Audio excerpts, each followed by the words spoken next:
Good morning, my dear students. Good morning, one and all. Welcome to the first session of the course. The topic name is Cloud Concepts, Architecture, and Design. We have to talk in the introduction part of the lecture part. Mastering Cloud Concepts, Architecture, and Design. CCSP certification process. In today's rapidly evolving technological landscape, the cloud has become a game changer for businesses around the world. As organizations shift their operations to the cloud, there's a growing need for professionals who understand the intricacies of the cloud concepts, architecture, and design while ensuring the security of these cloud environments. The Certified Cloud Security Professional certification is designed to meet this need by providing comprehensive knowledge and expertise in the cloud security. This part of the exam preparation lecture course, we will dive into the first domain of the CCSP certification, like a cloud concepts, architecture, and design. The first will be understanding the cloud computing concepts. Cloud computing definitions we need to understand. At the heart of the cloud computing is the ability to deliver services and resources over the internet, allowing organizations to access and use the computing power, storage, and applications without having to own and manage a physical hardware. So understanding the definitions and the terminologies that are associated with the cloud computing is the first step towards the CCSP certification. That the key terms include like infrastructure as a service, a platform as a service, and software as a service, among others. So what are the cloud computing roles and responsibilities? In the cloud ecosystem, the various roles and responsibilities come into play. These roles include the cloud service customer, cloud service provider, cloud service partner, cloud service broker, and regulator too. It's very essential to understand the distinctions and obligations of each of these roles to ensure the seamless operations of a cloud services and adhere to legal and regulatory requirements. What are the key cloud computing characteristics we need to talk here? That is also a very important concept. The cloud computing exhibits several key characteristics that set it apart from traditional IT systems. These include like on-demand self-service, broad network access, multi-tenancy, and rapid elasticity and scalability, resource pooling, and measured service too. These characteristics are from the foundation of a cloud services, enabling flexibility, efficiency, and cost effectiveness also, we can say now. According to the building block technologies, a solid grasp of a cloud computing that requires understanding the technologies that underpin it. This include like a virtualization, storage, networking, databases, and orchestration. The virtualization in particular, we need to say it's a very fundamental concept, but it's enabling multiple virtual machines to run on a single physical server, leading to a greater resource utilization and cost savings. So the next will be we need to talk about the describing cloud reference architecture. So what are the cloud computing activities? Actually, cloud services that encompass a wide range of activities from the delivery of applications and the data to the management of a virtualized resources. And understanding of these activities is a very crucial for a cloud architecture and a design. According to the cloud service capabilities, cloud services that can be categorized into application capability types, platform capability types, and infrastructure capability types. So recognizing these capabilities is very essential for designing the cloud solutions that meet a specific business requirements. According to the cloud service categories, the cloud services come in various forms, including like a software as a service, like infrastructure as a service, platform as a service. As I told, the choice of service category that can significantly impact the architecture and the design of a cloud solution. So what are the process about the cloud deployment models? Cloud deployment models vary starting from the public and the private to hybrid, a community, and a multi-cloud model. And each model has its own set of considerations affecting issues like privacy, security, and regulatory compliance. What are the cloud shared considerations we need to talk here? When designing a cloud architecture, there are several shared considerations that must be taken into account, and these include like interoperability, portability, reversibility, availability, security, privacy, resilience, performance, governance, maintenance, and versioning. So service levels and service level agreements like SLA, auditability, regularity compliance, and outsourcing too. Because a solid grasp of these considerations is very necessary to ensure that the cloud services meet organizational needs and comply with the relevant regulations. So is there any impact of related technologies? Yes, we need to talk. the cloud is constantly evolving, and it is influenced by other emerging technologies such as like a data science, machine learning, artificial intelligence, blockchain technology, IoT like Internet of Things, containers, quantum computing, edge computing, confidential computing, and DevSecOps, everything. So understanding how these technologies interact with the cloud is very crucial for designing a secure and efficient cloud architectures, we can say now. The next part will be on understanding the security concept that is relevant to the cloud computing. Actually, to achieve this type of a certification process, one must also have a profound understanding of a security concepts that pertain to cloud computing. Some of the key security concepts starting from the cryptography and key management. Understanding how data encryption works and how to manage cryptographic keys to protect the sensitive information in the cloud. According to the identity and access control, we need to understand about the concept about the managing user, a privilege and service access to ensure that only authorized entities that can interact with the cloud resources. According to the data and media sanitations, techniques for securely that erasing data from storage media, ensuring that it cannot be recovered, critical considerations for data privacy and regularity compliance, we can say now. So according to the network security, it's now implementing the security measures like network security groups, traffic inspection, geofencing, and zero trust networks to protect the cloud-based resources, we can say now. According to the virtualization security, addressing the unique security concerns that associated with the virtualized environments, including like a hypervisor security, container security, ephemeral computing, and the serverless technology, everything. What are the common threats we have to say now? Identifying and mitigating the common security threats to cloud environments such as like DDoS attacks, data breaches, and insider threats too.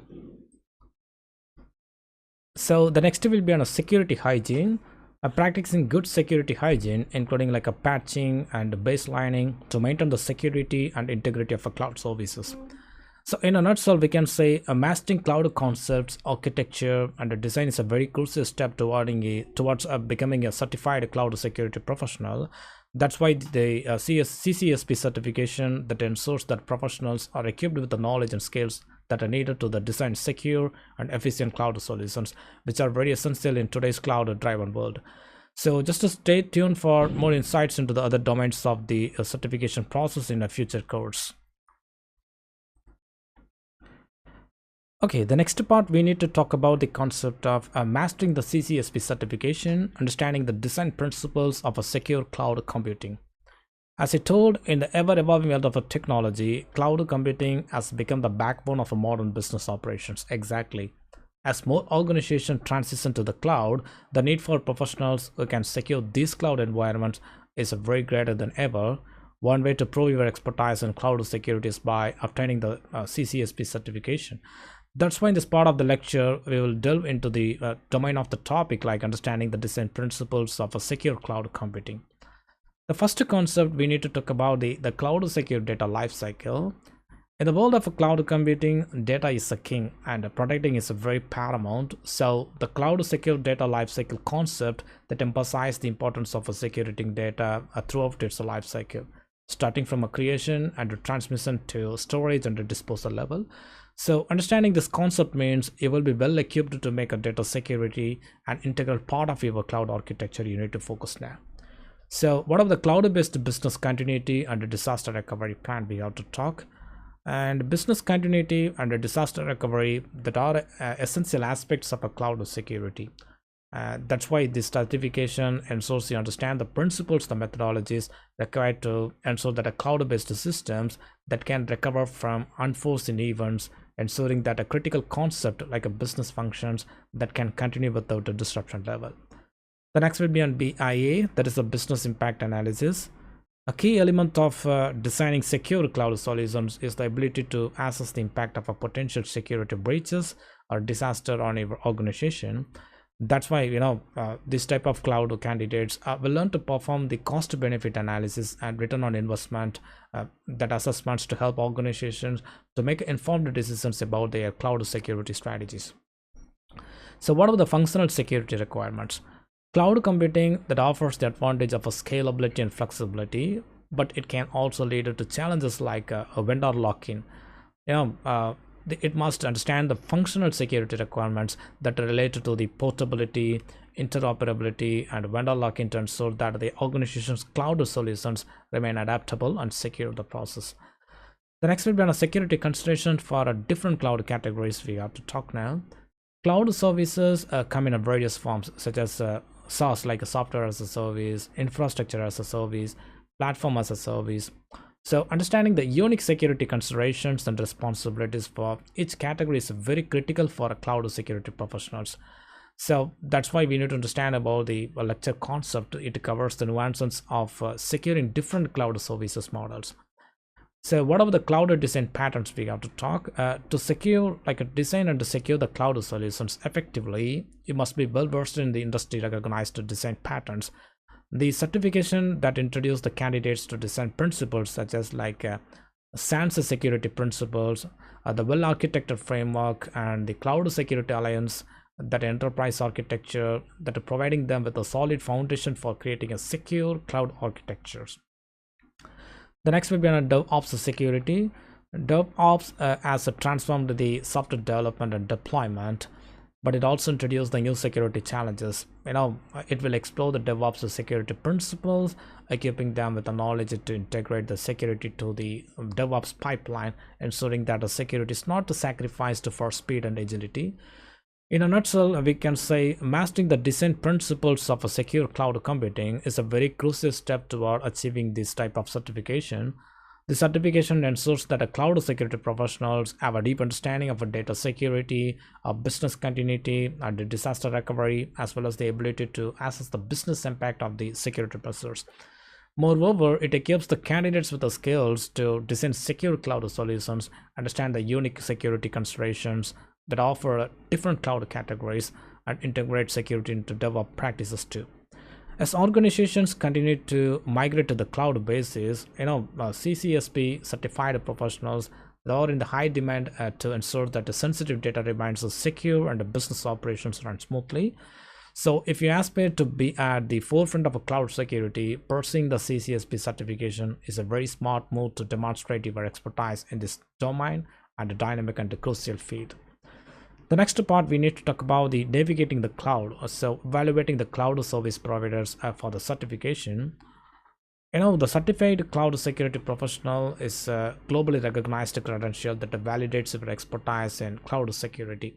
Exactly as I told, in a rapidly evolving technological landscape, it's a very crucial to ensure that the security and the compliance of a cloud service providers. That's why in this part of the lecture part, we will delve into the key aspects of evaluating the cloud service providers for the certification and focusing on verification against criteria and the system or subsystem product certifications we have to talk now. The first will be on the significance of CCSP certification.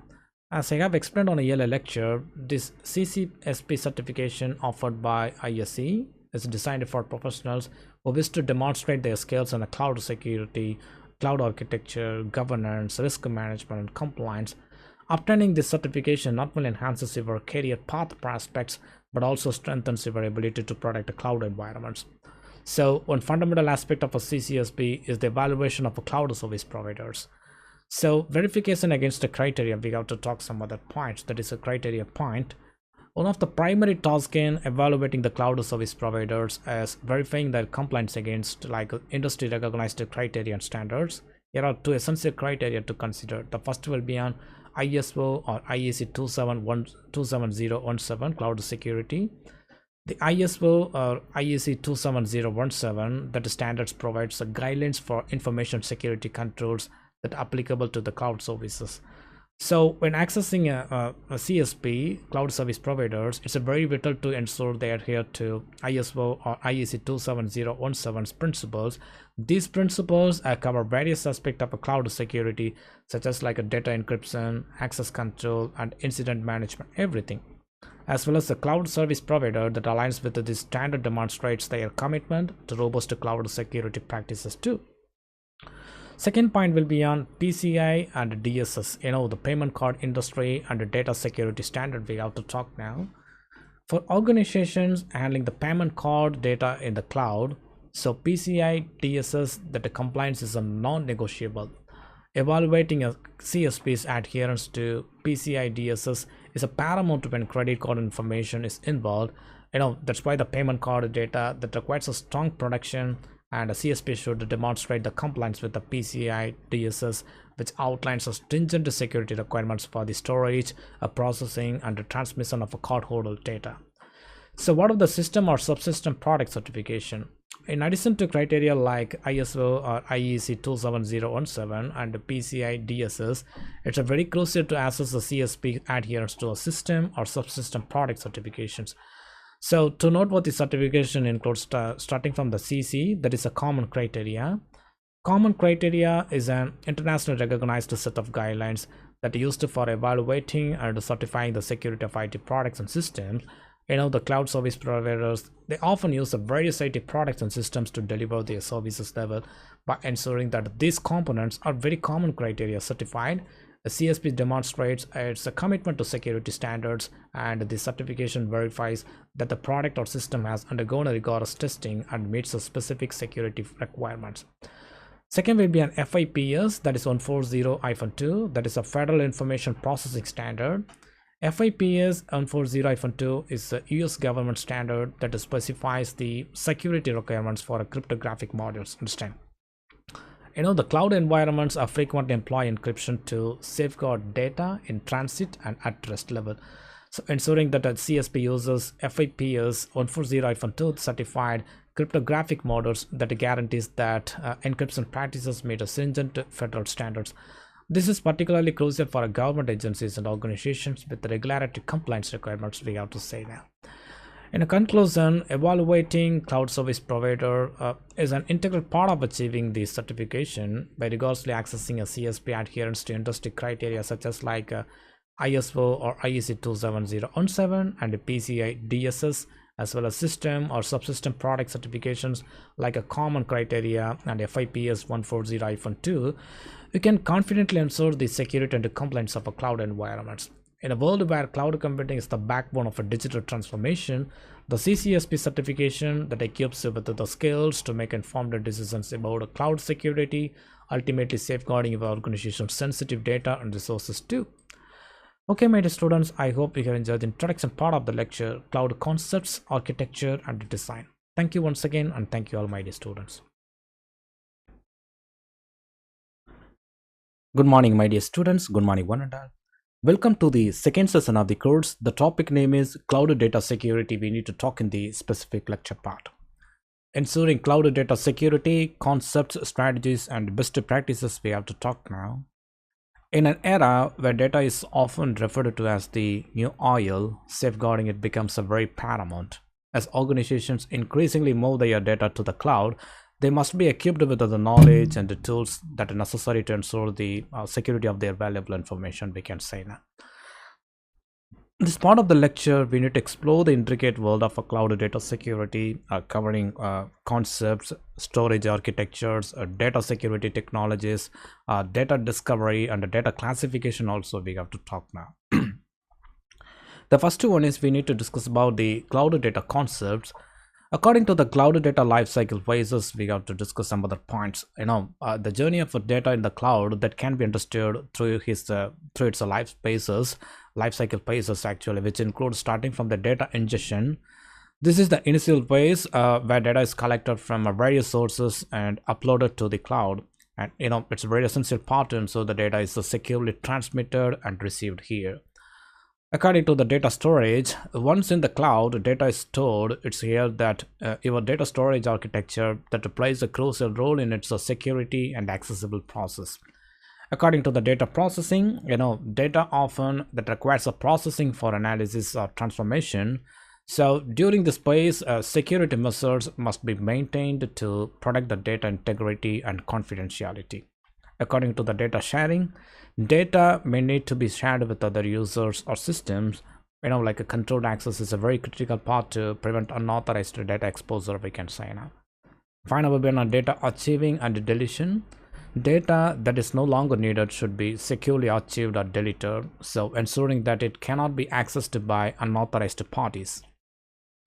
So what of the data dispersion we have to talk now? Data dispersion that involves the distribution of the data across the various locations, different type of servers and different type of regions. This can enhance the data availability and redundancy, but must be managed carefully to ensure the data security process. That's why the data dispersion that can be implemented through the strategies like a data replication, a sharding, and backups too. So what of the data flows we have to talk now? Understanding how data moves within your cloud environment is a very fundamental to the security process, because the data flows should be well documented and monitoring systems should be in a place to detect any type of unauthorized or suspicious data movements, we can say now. So the next part will be on a data design and implement the cloud data storage architectures we need to talk now. According to the storage types, when designing a cloud data storage architectures, it's a very crucial to consider the different storage types, starting from the long-term storage, like a suitable for a data that needs to be retained for extended periods, and it often includes like a backups, historical records, and archives, everything. According to the ephemeral storage, that is a temporal storage that holds the data for short durations, like such as like a cache or session data, we can say. It's often a very less secure, but as it may not be encrypted and is designed for fast access, we can say. According to the raw storage is for unprocessed data and making it very essential part for data processing stages, and it should be secured to prevent unauthorized access, we can say now. And threats to storage types also we have to take, because all storage types are susceptible to the various threats, including like a data breaches, unauthorized access, data loss, and data corruption. So safeguarding against the threats that involves implementing the robust access controls, encryption, and monitoring level. The next will be on a design and apply the data security technologies and the strategies. Starting from the encryption and the key management. Encryption is the cornerstone of a data security, because encrypt the data at rest and in transit using the strong encryption algorithms. Because the proper key management that ensures that the encryption keys that are stored and handled securely. According to the hashing is used to verify the data integrity, and like hash values of a data should be compared before and after the transmissions process to detect the tampering. Okay, according to the data obfuscation, that is data obfuscation, that the techniques like masking and anonymization that are used to protect the sensitive information while maintaining the data usability. According to the tokenization that replaces the sensitive data with the tokens, reducing the risk of exposing confidential information during the data processing level. And what about the DLP? It's like data loss prevention. DLP actually it's a technologies that help prevent the data leakage by monitoring and controlling the data transfers within and outside the organization. We need to focus much more. So what are the keys, secrets, and the certificates management? Securely manage the keys, secrets, and certificates to control the access to your cloud resources and protect the sensitive data we have to follow now. The next will be an implement the data discovery we need to talk now, starting from the structured data. Structured data such as like a databases, it should be discovered and classified according to its sensitive mode. According to the unstructured data like a text documents and images, that should also be cataloged and classified based on content and relevance. According to the semi-structured data that often found in XML or JSON formats, that must be categorized for effective management, we can say now. The data location. Knowing where your data is stored is essential for regularity compliance and for maintaining the control over your data. We have to follow from that. The next point will be on, we have to talk about the implement the data classification. Actually, data classification policies that establish the clear data classification policies to define how the data should be categorized, handled, and protected based on its sensitive level. So we need to follow the process of a data mapping. So just to create a data maps that document the location and the flow of data within your cloud environment, that is like making it easier to apply the security measures effectively. So according to the data labeling, label the data according to its very classification process, ensuring that users and systems it can recognize and treat it appropriately. So in a nutshell, we need to say ensuring a cloud data security, it's a multifaceted task that involves a thorough understanding of the data concepts, a robust data storage architectures, effective security technologies, and classification strategies. By implementing these measures, organizations they can protect their data and maintain a trust with the customers, partners, and stakeholders in an increasingly data-driven world. The next part will be on mastering the data governance, designing and implementing the IRM. It's like information rights management and the data retention, deletion, and auditability. Also, we got to talk now. In today's data-driven world, the management and protection of a sensitive information that are very paramount. So, information rights management like IRM, data retention, deletion, and auditability that are integral components of a robust data governance strategy. That's why in this part of the lecture part, we will delve into these topics, exploring their objectives, the tools, the policies, procedures, and mechanisms. Also, we need to talk now. The first one is design and implement information rights management IRM objectives. We have to talk. IRM is all about ensuring that the data is accessed and used in a manner consistent with the organization policies and regulatory requirements. Exactly. The primary objectives of IRM that are as follows, starting from the data rights. It means define and enforce the rights that are associated with the data. This includes like a read, write, modify, and delete the permissions, as well as restrictions on a sharing and the printing level. Second will be on provisioning. Control who can access the specific data and under what circumstances. This involves specifying who is allowed to access the data and for what purposes. According to the access models, so implement the various access control models such as like discretionary access control DAC or mandatory access control MAC that are based on the data sensitivity and importance, we can say that. Is there an appropriate tools? Exactly, it's available. We need to talk. Actually, to achieve this objective, organizations can utilize a range of tools, starting from the issuing and revocation of certificates, digital certificates that can be used to authenticate users and devices and to control the access to the sensitive data, because the certificates can be issued and revoked as necessary to manage user access process. According to the data encryption, encrypting sensitive data that ensures that even if unauthorized access occurs, the data remains unintelligible. This is particularly important for data at rest and data in transit. Okay. Third will be on ACLs, that is access control list. ACLs that are defined who can access the specific resources and what operations they can perform. They play a key role in ensuring what data rights are enforced. We can focus now. The next will be on a plan and implement the data retention, deletion, and archiving policies we have to discuss and finalize. Data retention policies that govern the duration for which data should be stored. They're essential for maintaining the compliance with the various regulations and optimizing the data management. So what are the key components of a data retention policy? Starting from the data classification, categorize the data into different classes based on its sensitive and importance. This classification guides how long the data should be retained. Second will be on legal requirements, ensure the compliance with industry specific and regional regulations. Some data may need to be retained for extended periods due to legal requirements. So what are the data deletion procedures and mechanism we have to talk? And actually the data deletion is equally important as retaining data beyond its useful life that can pose a security and a compliance risk. So what are the key elements of a data deletion include? Starting from the data inventory. It's like maintaining an up-to-date inventory of all the type of data sets to identify what can be deleted. According to the secure deletion tools, we need to understand about the employ the secure data deletion tools that override the data to prevent the recovery model. Final will be on user training. So just educate the employees on data deletion best practices to minimize the risk of accidental data loss, we can say now. What are the data archiving procedures and mechanisms we have to talk now?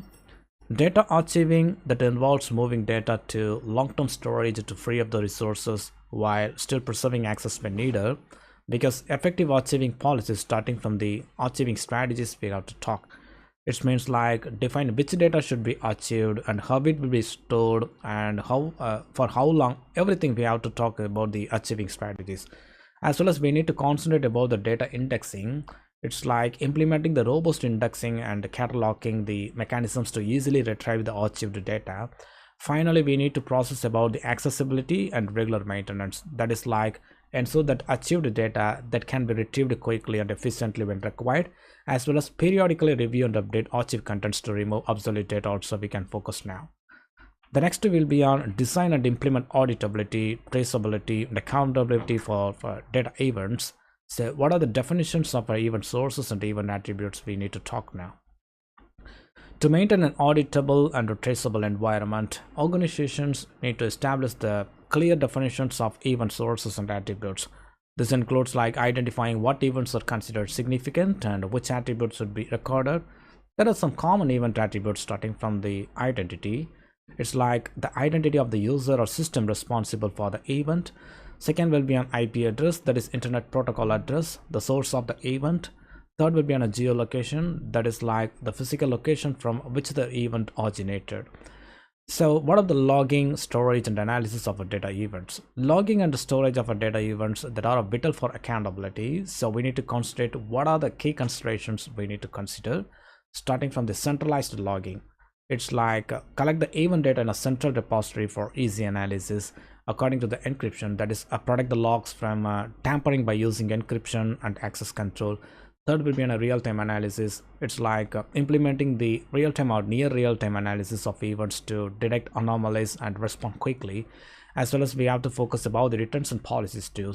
That is like establish the retention policies for event logs, ensuring they are kept for a sufficient period to meet a compliance requirements. So what are the chain of custody and the non-reputations we need to talk now? To ensure the accountability, organizations must maintain a clear chain of custody and establish a non-repudiation. That is, this involves starting from the chain of custody. Document the sequence of events and actions that are related to the data access, use, and modification.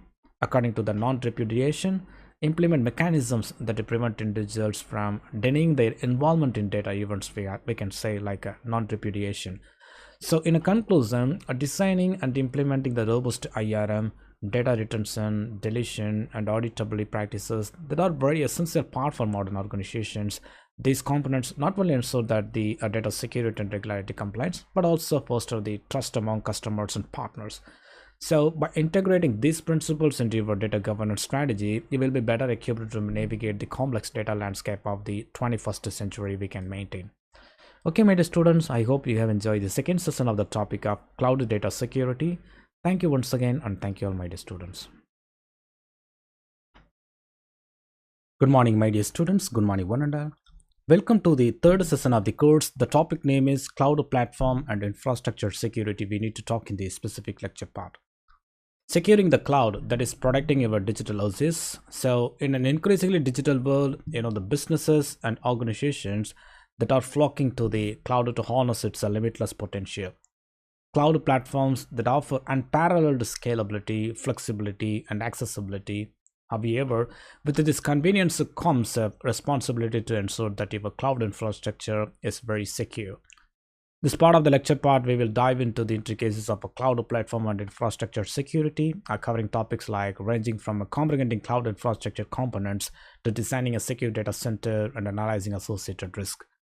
The first point we have to discuss about the comprehending cloud infrastructure components, starting from the physical environment.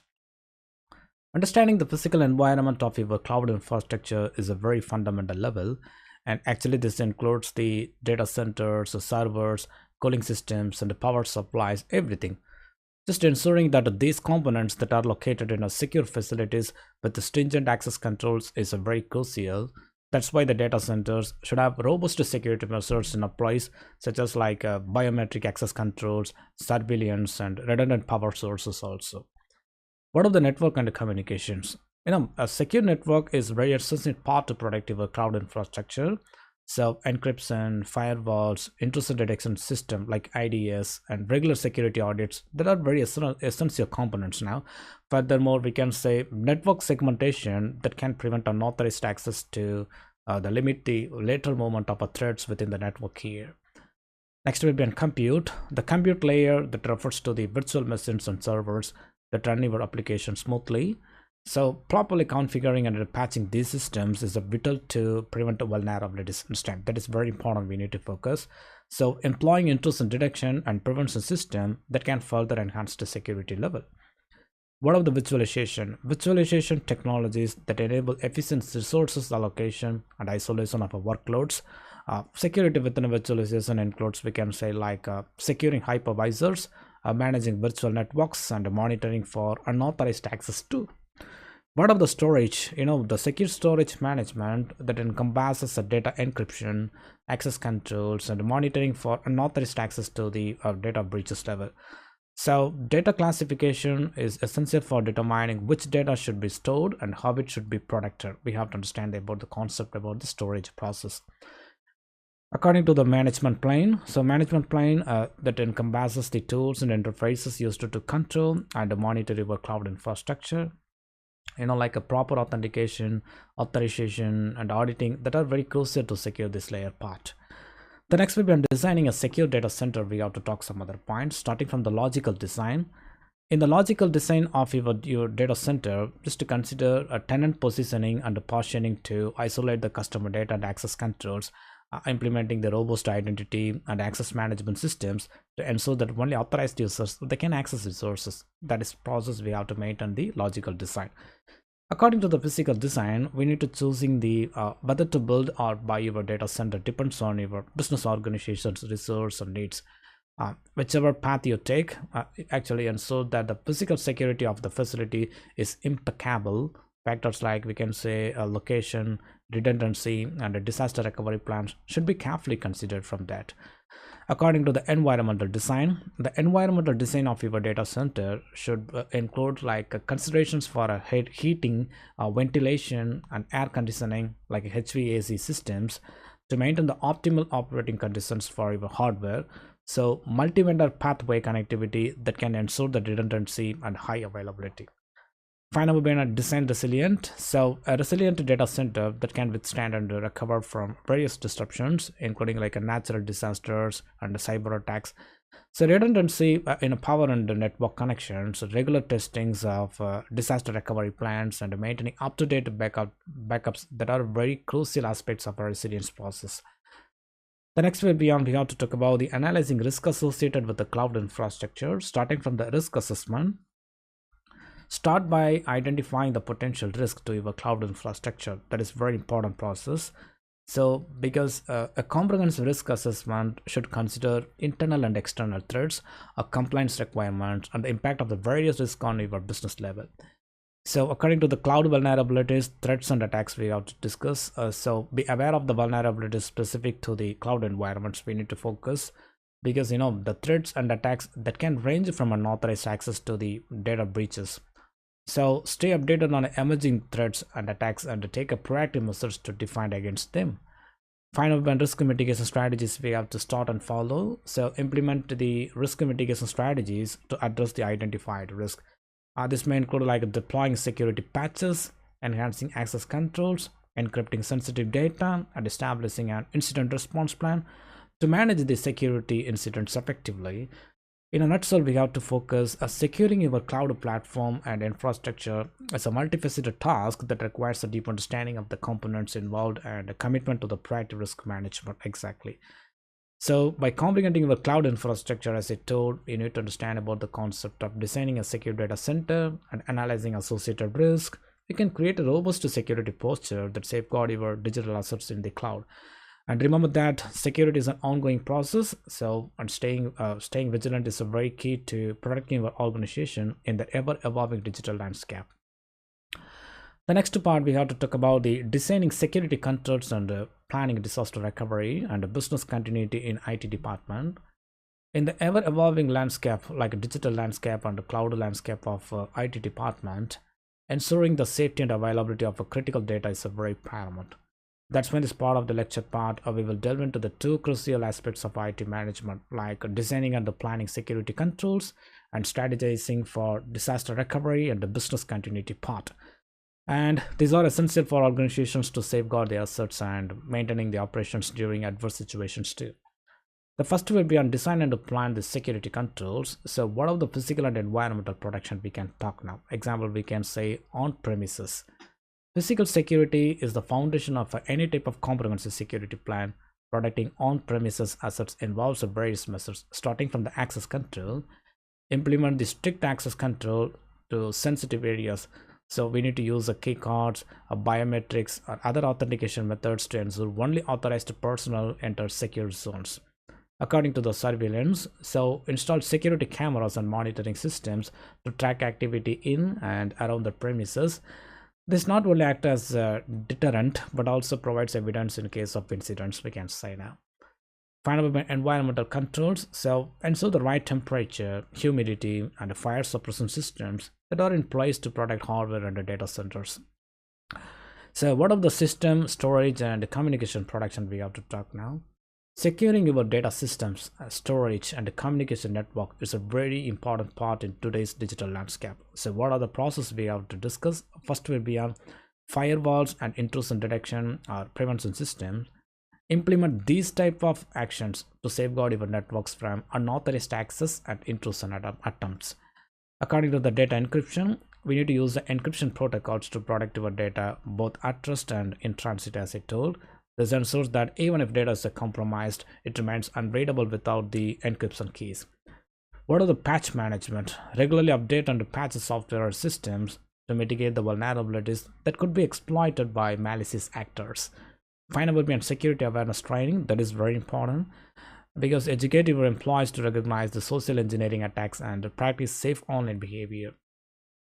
So what are the identification, authentication, and authorization in a cloud environment? With the widespread of adoption of a cloud services, it's a very crucial to address identified access management, starting from the user authentication. Implement the multi-factor authentication MFA to enhance the security of a user accounts. According to the RBAC, the role-based access controls access and assign your roles into permission based on the principles of a least privilege. So users should only have access to what they need to perform their job. Finally, we've audit logging. Keep logs of user activities and use automated alerts for suspicious activities. We can focus through the audit logging. So what of the audit mechanism? Example, we can say like a log collection, correlation, and a packet capture. According to the log collection, just to collect and to centralize the log from various systems and applications to have a comprehensive view of activities on your network. That process will be on a log collection. According to the log correlation, use a SIEM, the concept like a security information and event management tools to correlate the logs and to generate the actionable insight. We need to do the process through the log correlation model. Finally, when packet capture, in the event of a security incident, packet capture tools that can help in-depth analysis of a network traffic to identify the threats and vulnerabilities. So what of the plan discovery, like a disaster discovery DR and business continuity BC? Because a robust BC or DR, like a planned disaster recovery and a business continuity, that strategy is essential to ensure an organization's survival in the face of unexpected events. So some key elements of this strategy include starting from the risk assessment. We need to identify the potential risk and assess their impact on the organization. This should cover like a natural disasters, cyber attacks, human errors, and much more. According to the recovery objectives, we need to define the recovery time objectives and recovery point objectives, because the recovery point objectives, how quickly you need to be up and running, and while RPO, like a recovery point objectives, defines how much data loss is acceptable. Everything we have to concentrate through the recovery objectives level. Finally, we have backup strategy. Implement a reliable and tested backup solution for critical data. This can offset backups too. Finally, we have a creation, implementation, and testing of the plan we have to talk and conclude. According to the plan development, create a detailed BC or DR plan, like plan disaster discovery, recovery, and business continuity, that outlines the roles and responsibilities of a personal communication procedures and recovery steps too. So ensure that the plan is very clear and easy to follow.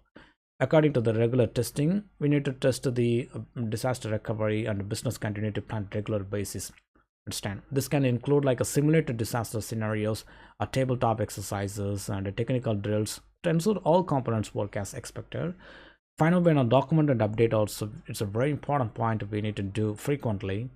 Maintain your comprehensive documentation of the business continuity, disaster recovery plan, and update it as the organization evolves or as new risk emerge. So, in a conclusion, we have to focus on designing and planning security controls as well as a solid disaster recovery and a business continuity strategy. It's not just a task for IT departments, but an organizational imperative, we can say. By addressing these concerns systematically, an organization can safeguard its assets, maintaining the operational continuity, and be better prepared for unforeseen challenges too. In today's digital age, security and resilience that are very paramount for any type of business that relies on a technology for its day-to-day operations, we can say now. Okay, my dear students, I hope you have enjoyed the third session of the topic of cloud platform and infrastructure security we have discussed in this specific part. Thank you once again, and thank you all, my dear students. Good morning, my dear students. Good morning, one and all. Welcome to the fourth session of the course. The topic name is Cloud Application Security. We need to talk in the specific lecture part. Securing your cloud applications, a comprehensive discussion.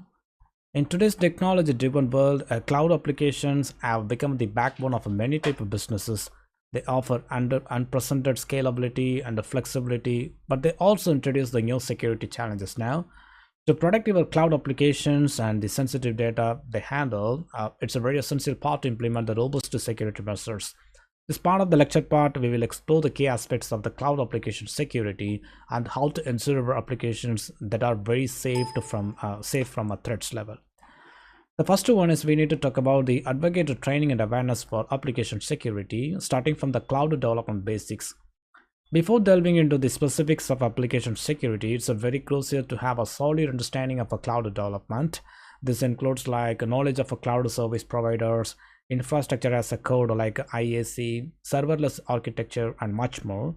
So training your development team like IT team on cloud specific practices will lay on the foundation for secure application development.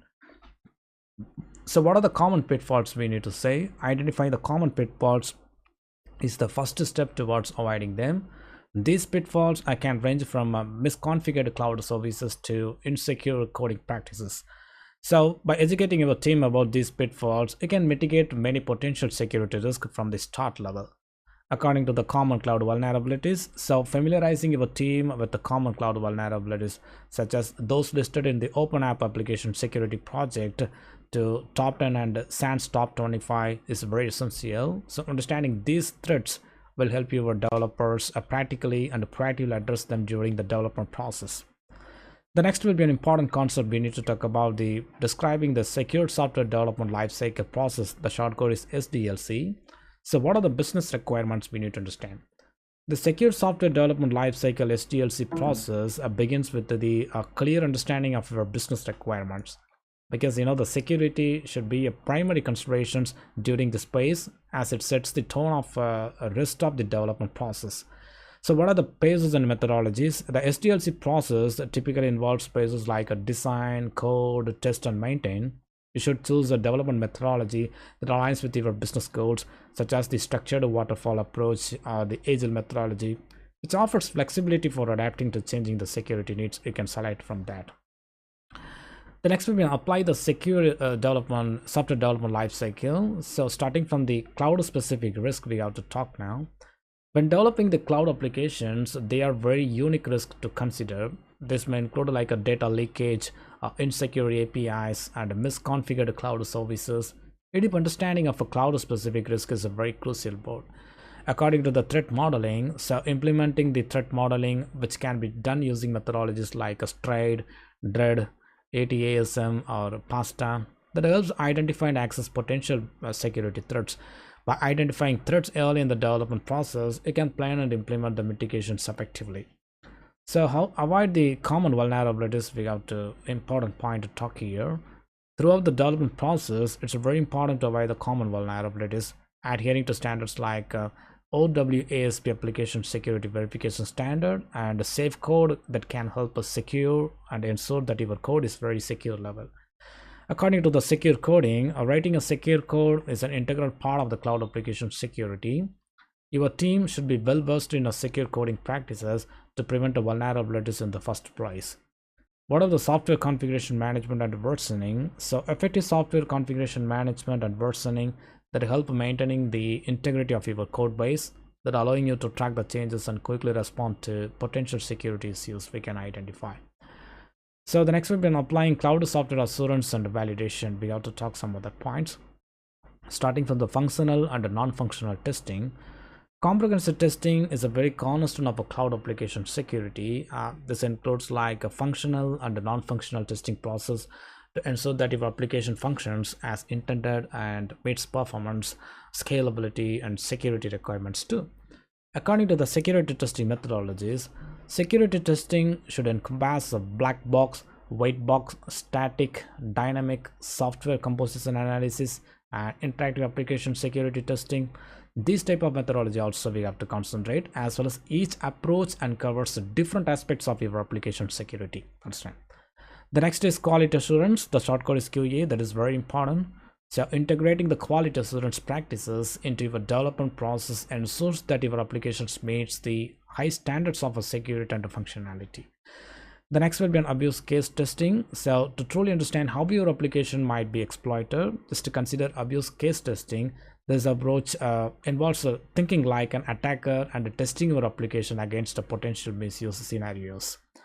In a nutshell, we have to focus securing cloud application is a multifaceted process that it demands a priority approach to training, risk assessment, and the testing level. By following these principles of a secure software development lifecycle like SDLC and emphasizing security from the earliest stage of a development, you can build a robust and secure cloud applications that are protective organization and it's a user from a threats level. The next part will be on secure your cloud application. What are the best practices for compliance and the protection we have to talk and finalize. The advent of a cloud computing has transformed the way we build and deploy applications. It offers flexibility, scalability, and cost efficiency, making it an ideal choice for a modern businesses now. However, with a great power comes a great responsibility. That's why the securing cloud applications is a very paramount, especially when adhering to the regulatory compliance standards. As part of the lecture part, we will explore some key aspects of a cloud application security as outlined in the National Institute of Standards and Technology (NIST), the special publication 800-553. What are the use verified as secure software we have to talk now, starting from the API, that is securing application programming interface. APIs that will play a pivotal role in a cloud application development. They allow different software components to communicate with each other seamlessly. However, they can also be potential security vulnerabilities. So to secure APIs, implement authentication, authorization, and encryption, and regularly monitor them for any type of unusual activities. The next will be on supply chain management. Example, we can say like a vendor assessment. When you utilize the third-party software and services, you are essentially extending your application's attack surface. To mitigate risk, perform thorough the vendor assessments, so ensure that your vendors follow security best practices and adhere to compliance standards. So regular audits and due diligence that are very crucial to maintaining a secure supply chain we can create. The next will be on a third-party software management. Example, we can say like a licensing level. Third-party software that often includes open source components. So we need to keep a close eye on a licensing to avoid a potential legal complications. Ensure that you are using an open source software with appropriate licenses and that you comply with their terms. According to the validated open source software that can be valuable resources, but you must be cautious about its security level. Understand? So we need to choose the open source projects with a strong community, regular updates, and a history of addressing security vulnerabilities promptly, as well as validate and monitor your open source components to ensure they meet your security standards too. The next point will be on a comprehend the specifics of a cloud application architecture. We have to talk some other points and we will conclude. Starting from the supplemented security components.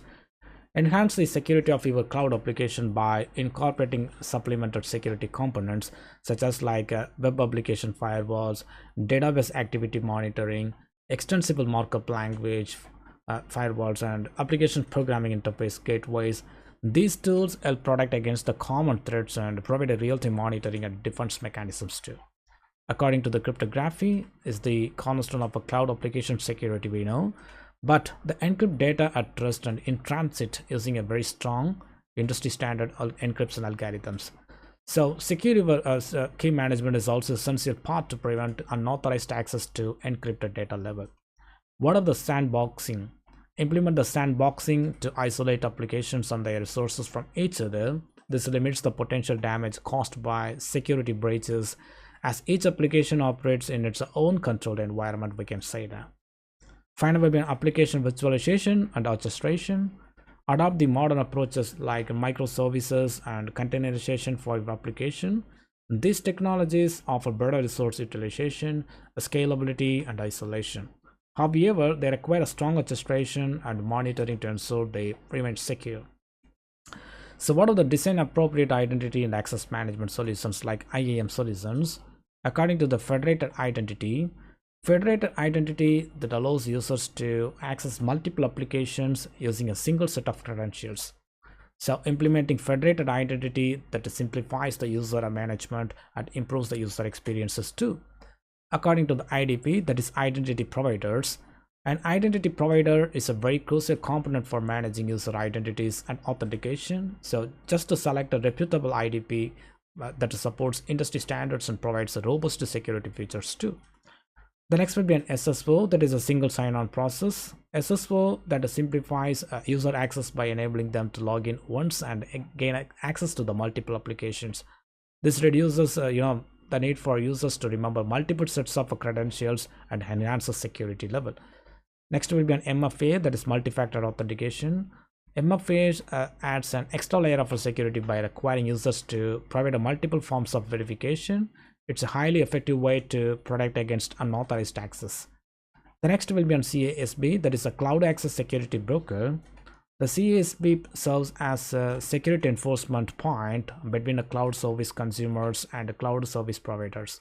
It allows you to enforce security policies, monitor activity, and protect data in the cloud level. Final will be on secrets management. So just to protect sensitive information like API keys, credentials, and encryption keys. So effective secrets management that ensures that access to these critical assets is controlled and monitored. In a conclusion, we have to say securing our cloud application is a multifaceted endeavor that requires a deep understanding of both the technical and the compliance aspects. By following these best practices outlined in the NIST guidelines, you can create a robust security strategy to protect your cloud-based applications, or maintaining the compliance and to safeguard your business and user data. Remember that security is an ongoing process actually, and staying vigilant is a very important key to ensuring the integrity and confidentiality of your cloud applications too. Okay, my dear students, I hope you have enjoyed the fourth session of the topic of cloud application security. Thank you once again, and thank you all, my dear students. Good morning, my dear students. Good morning, one and all. Welcome to the fifth section of the course. The topic name is Cloud Security Operations. We need to talk in the specific lecture part. Securing the cloud, a comprehensive discussion to cloud security operations. In today's fast-paced digital landscape, the business organizations are increasingly shifting their operations to the cloud. Exactly. Because the cloud offers unparalleled scalability, flexibility, and cost efficiency. But it also introduced the new security that is level, we can say, the challenges. So properly managing the security of your cloud infrastructure is very paramount to safeguarding the sensitive data and ensuring a business continuity model. This part of the lecture, we will explore the cloud security operations, focusing on building and maintaining the physical and logical infrastructure of a cloud environment, operational controls and standards also we need to talk now. The first one is building and implementing the cloud infrastructure, starting from the hardware-specific security configuration requirements. One of the first steps in securing a cloud environment is addressing hardware-specific security requirements. The hardware security models and the trusted platform models that provide a robust foundation for encryption and secure the boosting level, respectively. So configuring these components that ensures that your hardware can be trusted now. According to the installation and configuration of management tools, to effectively manage your cloud infrastructure, it's very essential to install and configure management tools. These tools allow you to monitor, troubleshoot, and administrate your cloud services and resources. That's why the popular options include like AWS CloudWatch, Azure Monitor, and Google Cloud's Operation Suite. That everything we can say for the installation and the configuration process. According to the virtual hardware security configuration, the securing virtual hardware components such as like a network, storage, memory, and the CPUs is a very vital. So network security that involves isolating resources with the VLANs, encrypting data with the TLS, and implementing DHCP and DNSSEC. Additionally, we can say utilizing the hypervisors like a VMware and implementing the security visualization tools that ensures the integrity and isolation of a virtual machines we have to focus now. So what are the installation of a guest OS virtualization toolsets? Actually, the guest operating systems that also require a careful attention because ensure that you install and configure virtualizations toolset that enhances the security while maintaining performance level. These tools like VMware tools are Hyper 5 integration services that enable better resource management and security enhancements for your virtual machines now. The next concept we need to talk about the operating and maintaining the cloud infrastructure, starting from the access controls for local and remote access. Controlling access to your cloud infrastructure is a very critical component of a cloud security operations. Utilize the robust access controls such as like remote desktop protocol, SSH, and virtual client solutions, while limiting the console-based access mechanisms now. That's why the jump boxes that can act as the secure intermediaries for remote access we can say now. What are the secure network configuration? Because a secure network is fundamental to protecting the cloud resources. Implement security controls like firewalls, intrusion detection systems, intrusion prevention systems, and honeypots. Also employ the, as I told the like a DHCP, DNSSEC, and the VPNs to create a secure network environments process. The next will be on OS hardening and the patch management because the maintaining the integrity of your operating system is very crucial. So just apply the security baselines for OS hardening, continually monitor for vulnerabilities, and remediate identify issue too. So regularly update your systems with the patch management processes to ensure they are protected against known threats now. According to the infrastructure as a code strategy, that is IAC strategy, implement an infrastructure as a code strategy to automate and streamline the infrastructure management. This approach ensures like a consistency, reduces the risk of a human error, and allows for version control and auditing. What are the monitoring and high availability? So constantly monitor your cloud infrastructures that the performance and capacity mode. So implement the high availability solutions like distributed resources scheduling and storage clusters to ensure that your service remain the accessible even during the hardware failures too. What are the backup and restore functions? Don't forget to configure your backup and restore functions for both host and guest operating systems. Understand? Because these safeguards can be a lifesaver in case of a data loss or system corruption we can say now. Management plan, as I have explained on a yearly level, efficient manage your cloud resources through scheduling, orchestration, and maintenance procedures. Ensuring the management plan that operates smoothly is very essential part for maintaining the security and availability of your cloud services. So next will be on implementing operational controls and standards. The first will be on ITIL and ISO or IEC 20000-1. Implementing operational controls and standards that can streamline your cloud security operations. Like a frameworks like the information technology infrastructure library like ITIL and International Organization for Standardization ISO and International Electrotechnical Commission, that is IEC, like a 20000-1, that provide a guidance for incident management, problem management, release management, deployment management, configuration management, service level management, and availability management, as well as capacity management too. So in a nutshell, we have to say securing a cloud environment that involves a multifaceted approach, starting from hardware specific security to operational controls and standards too. By implementing the measures outlined in this part of the lecture part, you can fortify your cloud infrastructure, protect the sensitive data, and ensure the availability of the critical services. So remember that cloud security is an ongoing process, and staying informed about the latest threats and best practices is essential to maintaining a resilient and secure the cloud environment. The next part of the content in the fifth lecture, we have to talk about the ensuring cyber resilience, a deep dive into digital forensics and security operations. In today's rapidly evolving digital landscape, the maintaining the integrity and security of digital systems is a very paramount. The ability to support the digital forensics and manage the security operations is very essential for organizations to protect themselves from cyber threats and respond effectively when breaches occur. This part of the lecture part, we need to explore the key aspects of digital forensics and security operations, emphasizing the importance of forensics data and the collection methodologies, evidence management, and communication with the relevant parties too. The first one is we need to talk about the forensics data collection methodologies. The digital forensics that involves the systematic collection, preservation, and analysis of electronic data to uncover evidence for a legal or investigative process. To ensure the accuracy and admissibility of this evidence in court, it's very crucial to follow established forensics data collection methodologies. These methodologies typically include starting from the chain of custody, so maintaining a source record of who has had access to the evidence at all times, and data imaging, that is creating an extra replica like a forensic image of a digital storage devices to preserve the original state. According to the hashing, that is calculating the cryptographic hash values to verify the data integrity model. According to the evidence management, the proper evidence management is essential for preserving the integrity and the reliability of a digital evidence. So what are the key considerations we need to consider? Starting from the secure storage, that means like keeping the digital evidence in a secure and a controlled environment to prevent tampering. And according to the metadata preservation, so documenting the important information about the evidence, such as like a creation date and file attributes, everything we need to concentrate. Finally, we have access control, restricting access to evidence to authorized personnel only. That also very important process we need to focus about the access control mode. The third will be on collect, acquire, and preserve your digital evidence.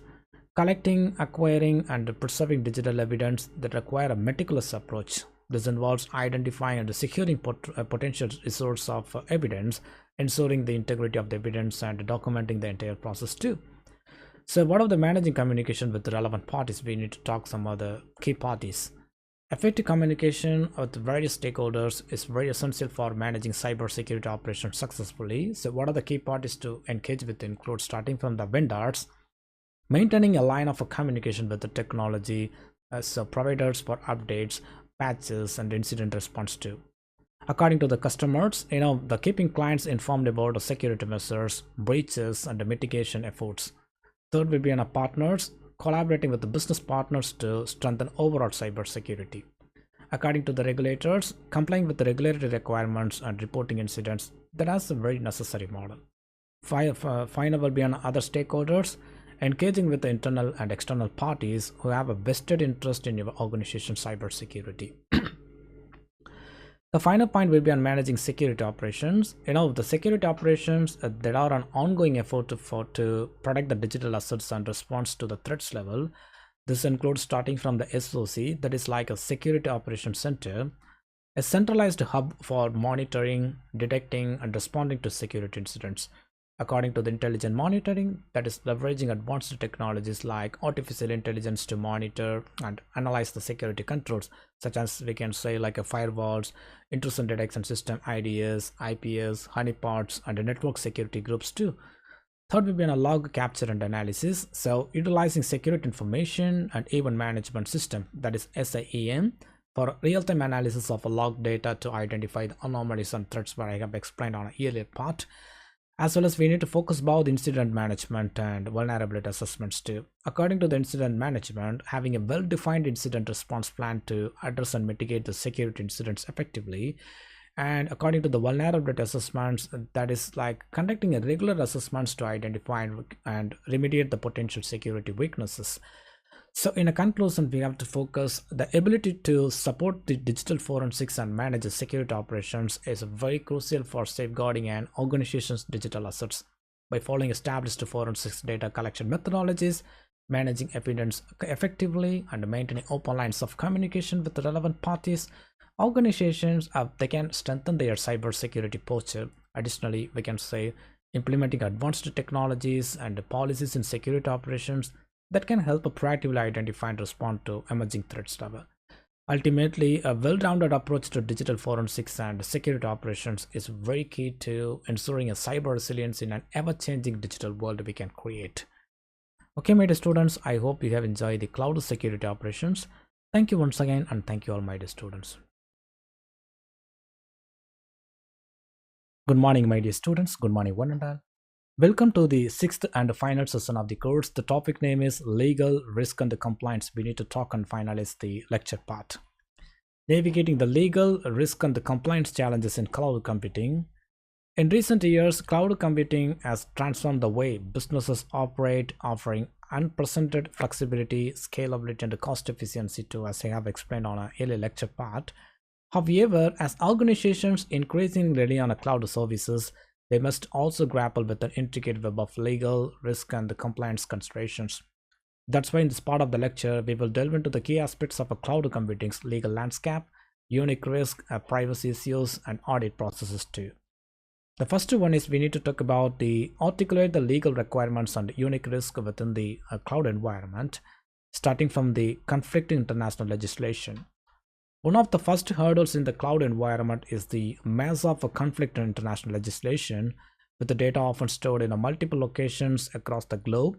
Organizations must contend with the patchwork of data protection laws. For example, we can say the European Union's General Data Protection Regulation that has stringent data protection requirements, while the United States has the Health Insurance Portability and Accountability Act and the Payment Card Industry Data Security Standard like a PCI DSS.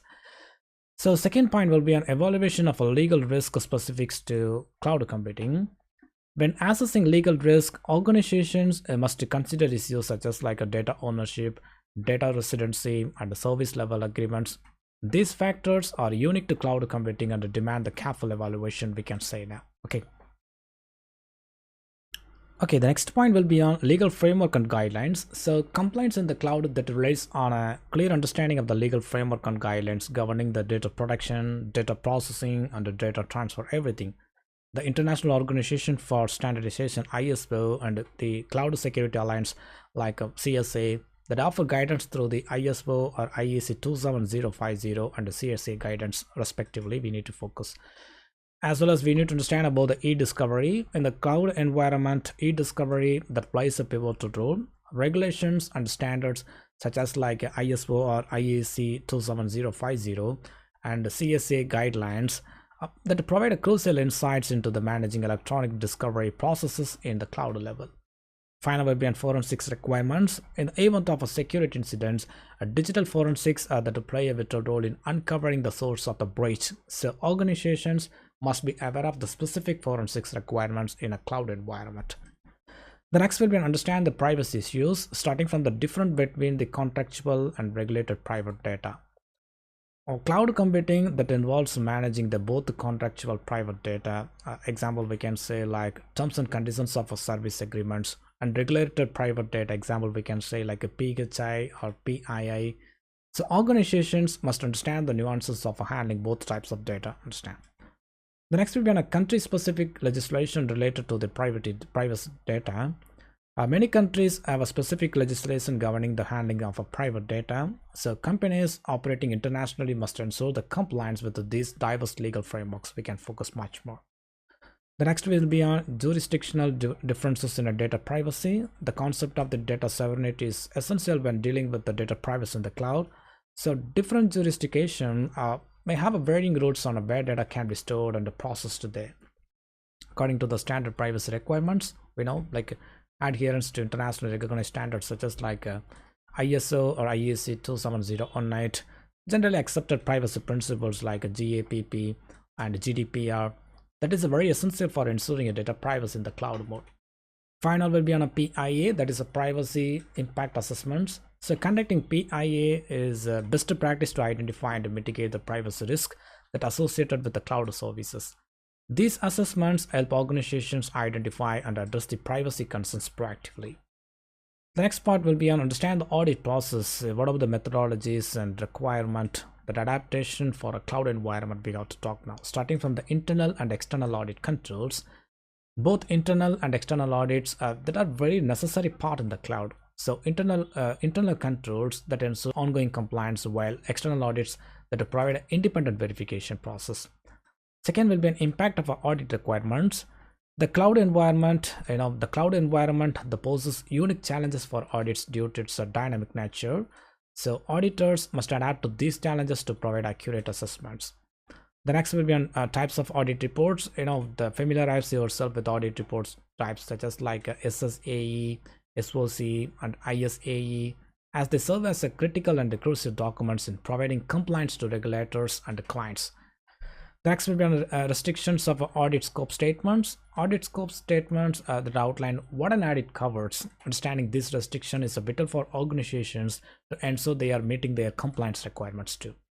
According to the gap analysis involving a control analysis on baselines that helps identify the areas where an organization may fall short of a compliance requirements. According to the audit planning, so proper planning is key to the successful audit in a cloud environment. Organizations should map out audit objectives, scope, and resources ahead of time. So what are the specialized compliance requirement we need to talk here? The highly regulated industries like the energy sector, healthcare sector, and the payments, the PCI, that have their own unique compliance requirements that organizations must understand and meet level. Finally, will be an impact of a distributed IT model. So the distributed nature of a cloud services, spanning diverse geographical location and legal jurisdictions, introduce a layer of a complexity that must be addressed in audit processes too. In a nutshell, we can focus cloud computing that offers immense opportunities for businesses, but navigating the legal, risk, and the compliance landscape is a very essential part for ensuring a data security and regulatory compliance too. By understanding the unique challenges presented by the cloud environment and staying up to date with the evolving the legal framework, organizations can harness the full potential of the cloud while mitigating risk level. So privacy and audit considerations should be integrated into the core of the cloud strategies to ensure the long-term success and compliance mode. The next and final part of the final lecture, we need to talk about the navigating the cloud and outsourcing risk. So comprehensive discussion we have to talk here. As I told, today's rapidly evolving digital and technological landscape, enterprises are increasingly turning to the cloud for efficient data management outsourcing to enhance their operational capabilities. Exactly, we can say. The reason is why that the benefits are undeniable, but so are the risk here. So as businesses ventures into the cloud and outsourcing realms, understanding the implications of enterprise risk management that becomes very paramount. That's why in this part of the final lecture part, we will explore the key considerations for managing risk that are associated with the cloud and outsourcing model. The first point, we have to talk about the cloud implications for enterprise risk management, starting from the access providers risk management programs. Before entrusting your data to a cloud service provider, it's very crucial to assess their risk management programs. This evaluation should encompass their controls, methodologies, policies, risk profile, and risk appetite. By doing so, ensure that the provider aligns with your risk tolerance and standards too. According to the data owner or controller versus data custodian or processor, we have to consider understanding the distinction between data owner or controller and data custodian or processor is very essential now, because the former determines how data is used and processed, while the latter is responsible for handling data on behalf of the owner. Understand? So clear delineation of responsibilities is very crucial for compliance and risk mitigation level. Third will be on a regulatory transparency requirements. The compliance with regulations such as like a breach notification and SOX like a Sarbanes-Oxley and the general data protection regulations like a GDPR is non-negotiable, but ensure a cloud provider meets these requirements as non-compliance that can lead to severe legal and financial consequences. A fourth will be on a risk treatment. So when assessing a cloud and outsourcing risk, consider various risk treatment strategies. Avoid, mitigate, transfer, share, or accept. That is very important.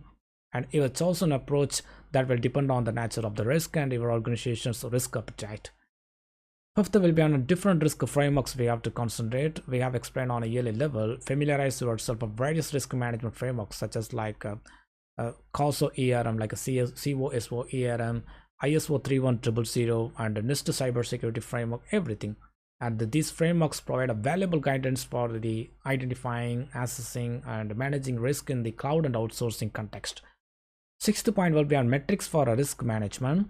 Establishing key risk indicators like a KRIs and key performance indicators like a KPIs is a very fundamental to monitoring and measuring risk. Actually, these metrics that enable you to track the effectiveness of your risk management strategies process. Final will be an assessment of a risk environment. We need to conduct a comprehensive assessment of your risk assessment, considering service, vendor, infrastructure, and business related risk. And each of these domains may present unique challenges that need to be addressed here. So, what are the outsourcing and the cloud contract design we have to talk and finalize? Starting from the business requirements, it's a very important strategy. Crafting a robust contract is a very crucial step in risk management. The service level agreements, SLA, master service agreements, MSA, and the statements of a work, SOW, that should clearly define the roles, responsibilities, and expectations of both parties. So business requirement part, that is a very important role. Second will be on a vendor management, accessible cloud service providers, vendor management practices. So evaluate your vendor assessments, potential lock-in risk, and their long-term viability. So escrow arrangements that can provide added security by safeguarding your data and applications level. Third will be on a contract management. Contract management include provisions in your contract that grant you the right to audit the provider's operations. So establish the clear metrics, definitions, and procedures for termination, and address compliance, assurance, and access to data. Everything is to consider the role of a cyber risk insurance in mitigating the potential losses too. Final will be on a supply chain management. When dealing with outsourcing, especially at a global scale, adhering to the International Organization for Standardization, International Electrotechnical Commission, as I have explained on a yearly level, like ISO or IEC 27036 standards, that can streamlining your supply chain risk management process. This standard offers guidelines for the information security and supplier relationships process. In a conclusion, we have to focus as businesses increasingly rely on cloud services and outsourcing arrangements. It's very imperative to integrate a robust risk management strategy, understanding the implication of these practices, evaluating providers, and designing comprehensive contracts that are very vital steps in safeguarding your organization from potential risk process. By navigating these complexities, enterprises can leverage the power of the cloud and outsourcing while maintaining the highest standards of security and compliance. Okay, my dear students, I hope you have enjoyed the sixth and final session of the topic of legal risk and compliance. Thank you once again, and thank you all, my dear students. Good morning, my dear students. Good morning, one and all. Welcome to the third session of the course. The topic name is Data Permission and Access, Threat Intelligence, and Patch Management. We need to discuss now. The first one is we need to discuss about cloud-based data access and control. It's very important, we have to focus on it. Actually, a third party now shares access and control of corporate data when it's outside the data center. You will learn about access management, authentication, and endpoint protection. So despite the risk involved, large enterprises are running applications and storing corporate data on the cloud because of the economics. The data is outside the normal perimeter of the organization. Those systems might be managed by the enterprise or by SaaS providers like a Salesforce for CRM, Office 365, or GitHub. So how risky is it, Because the losing control of your data is the biggest risk, which can have devastating effects on your business too. So when you run in the public cloud, you are sharing systems with other cloud tenants and software that's owned and operated by the cloud provider, not you. Actually, the cloud providers have secure infrastructure, but you have to protect your own stuff. The cloud computing is concurrent and a contributing factor to mobile computing's growth as well, because the security hasn't been a big priority for cloud and mobile because they have been consumer driven. If they had to, users would go around the IT department and use all those cool applications. So keeping confidential data in the cloud has to be the top priority for enterprises and businesses, and following the best practices can make it secure, and you will need to take these measures. So what are the measures we have to focus one by one? Number one will be on make sure your data is safe in transit. It's a cloud provider's job to make sure your data is physically secure and all connections to the cloud are secure. The latest cryptography standards are used for all web connections. Next will be on your data is safe at rest if you do these things. To make sure only the intended users can access the restricted data, you need identity and access management. You can enforce the same permissions using applications level features like folder permissions in Microsoft Office 365 OneDrive. Next will be on make sure you know what your users are doing. Use SSO, the single sign on, to control users' access to the cloud resources. Keep a log of all activity and look for odd behavior, like the same user logging in from California and China at the same time, as well as tracking usage trends to help refine your operational processes. You should set up the periodic reports on usage patterns to spot anomalous activity and expose the sensitive data. The next will be on secure your corporate endpoints. Prevent your malware and credential from being stolen by using security software and devices on both endpoints and networks. It's just as easy to protect your assets in the cloud as it is in on your own data center. You don't have to worry about the physical and connectivity aspects of security because the cloud providers already invest a lot in them. IaaS, infrastructure as a service, however, leaves you responsible for the stuff that isn't virtualized: the operating system, the data management, the communication with the outside world. So managing data security is a must even for SaaS. So cloud security providers give you a bunch of tools for a lot less than you would like to have to pay on your own. If you do it right, it doesn't matter who owns the infrastructure since you get it to keep all the control. So the next one is we need to discuss about AI and machine learning for cloud security. Due to the cloud increasing the visibility and flexibility process, businesses are embracing them to store, share, and manage data more efficiently. They have saved the thousands of dollars in IT investments because of cloud computing too. Using cloud services has definitely been a boon for enterprises, exactly we can say here, because from helping them deliver faster, more cost effective, and better results. Instead of spending their precious time on IT infrastructure, they can focus on their businesses too. The cloud services aren't universally adopted due to their greater and complex security needs, because the cloud services come with these threats. Maybe on the cloud is a good target for hackers if you have a lot of sensitive data, specifically industries like finance and healthcare department, because the data leaks under compliance regulations like HIPAA, the Health Insurance Portability and Accountability Act. It can lead to heavy fines and even criminal charges. So data mobility and accessibility have been great benefits for both employers and employees with the BYOD, like bring your own device systems. It's almost impossible to track stolen or misplaced device without the proper tools if they get into the wrong hands. It's also possible to lose your enterprise data if you leave your credentials on your device or fall prey to phishing or ransomware, etc. So, despite offering great value for enterprises in terms of scalability, feasibility, and cost savings, they need to untangle security concerns first. The next one is we need to discuss about advanced cloud security solutions using artificial intelligence and machine learning. So, the ability to learn and adapt is what makes AI is very cool. With AI, you can predict results based on past events by using predictive analysis. There is a real need for us to use tools that keeps up with the cyber threats since they are advancing at an alarming rate. So according to the artificial intelligence plays a key role in the cyber security. It's a very important we have to focus on this specific topic.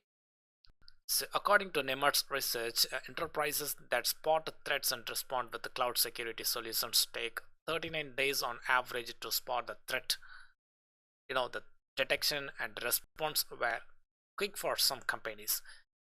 By providing faster response time, threats are detected and blocked from the user side immediately, preventing further data leaks. So the organizations who detected threats faster used AI and machine learning based cloud security solutions, which can only be achieved through automation process. A fully automated AI cloud security solution uses behavioral analytics to determine its path the system goes off the network if there is any deviation from the flow, so there is no response time. And according to Nemr's reports, 28.6% of companies have automated their key business process already. That's why we have to focus about the advanced cloud security solutions using the artificial intelligence and machine learning model. So the next will be on artificial intelligence moves faster than cyber criminals. Exactly. We can say a lot of the examples because the traditionally security has standards deployed by enterprises were always lagging behind the cyber criminals, giving the IT team nightmares. They had to optimize their security standards every time they experienced a data breach, which took a lot of time and money. The artificial intelligence and machine learning now provide an efficient way for enterprises to think and act ahead of cyber criminals with their adaptive learning capabilities because the machine learning programs process more patterns as data is injected. If you notice a slight change in a pattern flow, AI can give an early indication of a cyber threats. And the machine learning not only the process of a real-time data quickly, but can also correlate them across different locations and times. Days before the event, the organizations can be aware of the security breaches and prevent them. So the email has always been an easy way for cyber criminals to get your info because a machine learning based cloud security solution can help plot relationship between content sentiments, email services, and communications mode. When suspicious patterns are spotted, the organizations can alert their employees days before a potential threat is detected here. Currently, machine learning can detect even unusual threat events with high volumes of data. With the cloud services and artificial intelligence in hand, organizations can leverage their business processes more efficiently. The next we need to discuss about the important concept of cloud patch management. So how does cloud patch management work? According to Zach DeMeyer has been explained that cloud providers handle many day-to-day IT tasks including patch management. Exactly. Because the IT admins can easily manage patches to their systems with the cloud patch management. Is patching what it sounds like? Software developers of operating system and applications and hardware manufacturers release the patches. In general, patches fix bugs and security vulnerabilities or prepare for future ones. You can also add a new functionality with the patch, but it's usually just called an update. The macOS Big SUR is a common example of a new release, which includes bug fixes, changes, and new features. Users get system notifications when new system updates are available for installation mode, and it's very easy to process then up to the end user to update their system now. So a company's IT department controls these updates through patch management process. So patch management, what does it mean?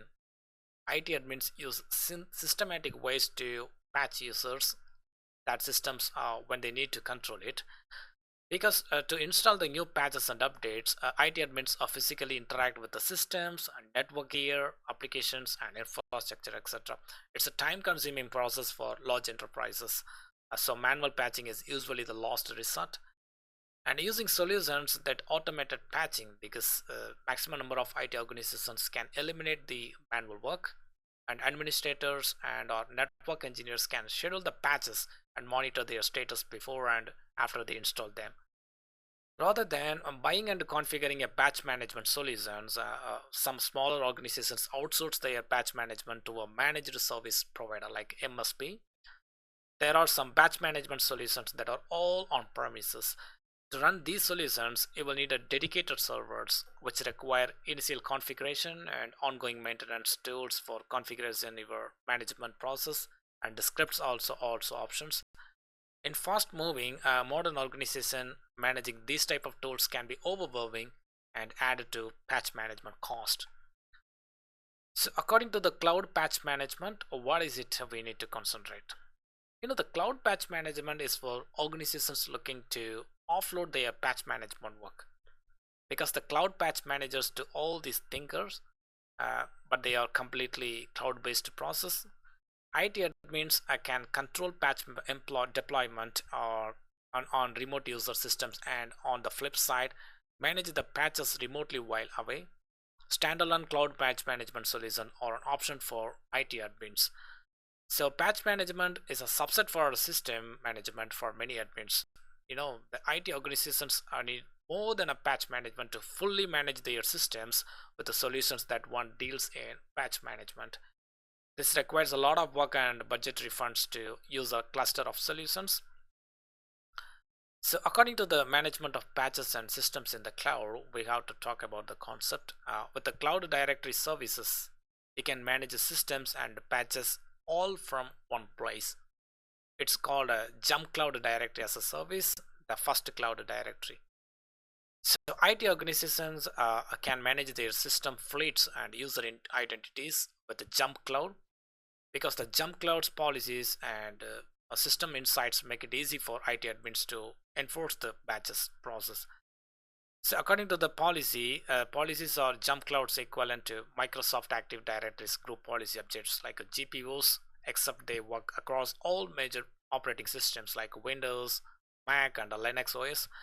So IT admins can set up the policies to control how patches are installed across fleets and how often they are installed. According to the insights into your system, exactly, it lets IT organizations track their current OS and other application versions that need a patching with the jump cloud system insights. IT admins can use this data to figure out whether the systems need patching. As well as the cloud patch management, it lets you access virtually all your IT resources, systems, applications, networks and infrastructures, file servers, and much more. Other security features can then be implemented here, such as multi-factor authentication, so full disk encryption, and other security specific policies also we have to consider, like firewall 2 and BitLocker. This is a major insight into your system. We have to focus on the management of patches and systems in the cloud. Okay, my dear students, I hope you have enjoyed the third session of the topic like data permission and access, threat intelligence, and patch management. Thank you once again, and thank you all.